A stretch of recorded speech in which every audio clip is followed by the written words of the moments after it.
खूप दिवसांपासून हा फॅन फार स्लो चालत होता. मला वाटले खराब झाले, पण नाही. याच्यावरची आज मी डस्ट साफ केली आणि हा फॅन अचानकच फास्ट चालायला लागला. त्यामुळे आज स्वेटर वगैरे धुवायला काढले होते आणि चटई धुवायला काढली होती.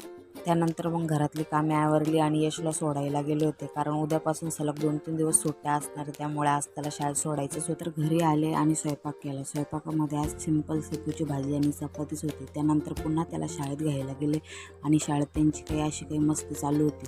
शाळेतून येतानाच मग इडली आणि मेंदूवडा आणला होता. त्यामुळे खरं तर खूप दिवसांपासून घरी इडली बनवायची आहे, पण त्याला काही मुहूर्तच लागत नाही आहे. त्यामुळे हा विषय स्किप केला आहे. व्हिडिओ आवडल्यास लाईक करा, चॅनलला सबस्क्राईब करा. भेटूया नेक्स्ट व्हिडिओमध्ये. बाय.